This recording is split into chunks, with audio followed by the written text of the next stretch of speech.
Hey guys, subscribe for daily content. And if you're shopping for gear, make sure you check out the description for the newest items at some of the very best online retailers. There's also links for some of the items that I personally recommend. Thanks!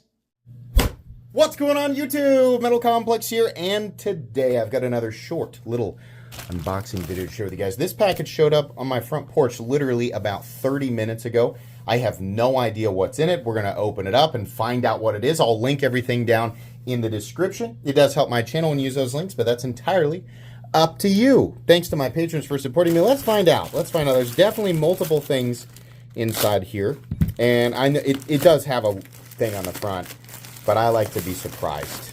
Okay, 1, 2, and 3 individual packages. Let's open up this first one here and see what we've got. It's a new CJRBs. Okay, so it's been a bit. It's been a bit since I've handled something new from CJRB, so this is cool. Nice budget knives, I know. And by the way, to the people who have been saying, Complex, lately your content has been like 80% premium knives and 20% budget knives, you got to even that out. I looked back over the last couple of months.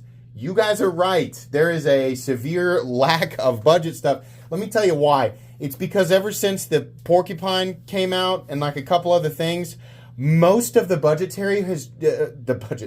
territory has been thoroughly uninteresting to me. It would be just me showing like, here's another good cheap knife. It's the same as the other good cheap knives, which is something that I did during a lot of 2024. So I've kind of ignored a lot of it, but I still like to check out. CJRB is one of those companies, or CJRB Artisan Cutlery, is one of those companies where I feel like they are more likely to produce something that is both inexpensive and interesting. So we'll see. Maybe I'll eat my words, but who knows? This does not say what it is. Maybe the name will be on the blade. Okay, we do have something that's got a crossbar lock. Does this have a flipper? This is a crossbar locking flipper. So, not the first time it's been done, though I can't name any other models off the top of my head, but not something that we typically see. Let's find out. Oh, nope. No, that's not what this is. Ouch. Trying to recover from that. This is not a flipper tab. This is a tab connected to the crossbar lock that allows it to operate like a shark lock without being a shark lock. So it's still a crossbar lock, and a lot of people aren't going to love that.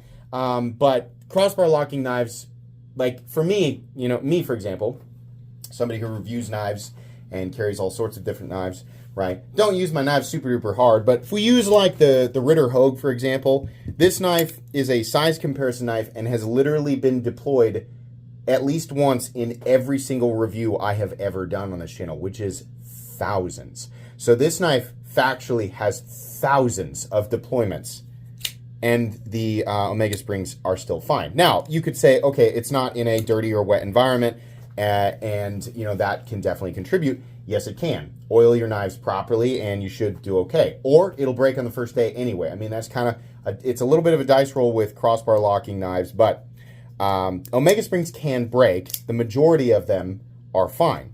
So this has CJRB's typical high-tension Omega springs, which work really, really well and actually feel really well in combination with this tab right here. This is neat, and honestly, now that I'm looking at this, it's like in hindsight, it's kind of amazing that this is the first time I've ever seen this. I bet some other company has done this, and I've just never experienced it, but yeah, cool. It does it get in the way? You kind of have to like maneuver your thumb over it. I think if you're like bearing down really hard in the back, like the middle part of your thumb is on it, like then maybe, but this isn't super sharp. It's angled and it's knocked down here, so it's pretty cool. So yeah, and then the rest of the knife is like a bug out, essentially. Another, bug out duplicate, which is fine, right? It's a popular profile. Some texturing here. It's on the clip, but it's not super aggressive. Ambidextrous mounting positions for the pocket clip, which is great. Does this have a name? No, but the name will be in the description so that you guys can go directly to it. It's AR RPM 9 and G10, so as long as they don't expect us to pay some sort of weird markup for the fact that they put a tab on the back of the crossbar lock, I would venture to guess that this knife is pretty inexpensive, probably right around the $50 mark, which would be great. That's cool. I'm going to guess these other two are, hold on, is this running on washers or bearings? Okay, looks like, I'm going to guess this is, yeah, that looks like bearings. But we'll get to that in the full review. Today's video is not a review. We're just unboxing this and taking a look. Here, this says it, Bolt. The Black Arrow, it's Black Arrow R-Prime 9. Maybe the other one said it too and I just didn't look at it. Does it? No, yes it does. It's on the other side. My bad. This isn't a reading channel. You guys didn't come here to listen to me read. You came here to watch me freak out about pocket knives, right? Next one's going to be all black. Yep, there we go. Why do they insist on doing the thumb studs the same? Like, it's fine, I guess, and like, okay, you can make the argument that the orange thumb stud makes it easier to find if you drop it. But I'd kind of like it if you just did one of them with the orange, like do a different color thumb stud on all of them, or if you're going to do it like an all black version, then do it. This is unfair to say, I'm realizing, because I didn't say that about the Vosteed Raccoon, and it is literally the exact same configuration. You know, the one that I have is right here. It's the same thing, and I didn't say anything about it. So, but yeah, this is cool. We got the all black there. Very solid. Operates exactly the same, so I appreciate that. And then we have one more right here. What are we gonna have? Is it gonna be green or tan? That'd be my guess. Green or tan. So once we get it all the way out and through all the layers, it's green, exactly. But let's take a look at the tumbled finish on this one. So this one does not have a colored thumb stud, so I appreciate that. And not a different blade shape. Yeah, okay. But cool though.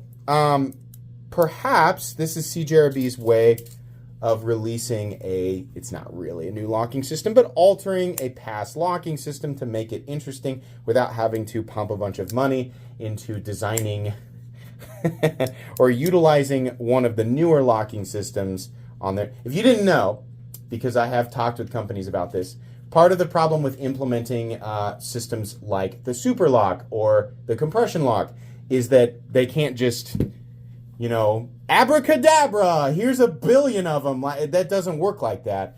They have to cut and test and cut and test and test and test and test, and they have to get it operating exactly right. And then they have to be able to mass produce it and then hope that the vast majority of the ones they mass produce are reliable.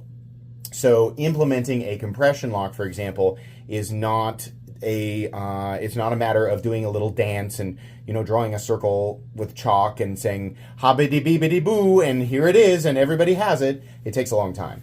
But I still think companies should be looking into this. But I also kind of think that this is neat. There are definitely people out there who I don't have a problem with crossbar locks in general. I don't think they're the best locking system, but I certainly don't have a problem with them. The lockup is insanely solid.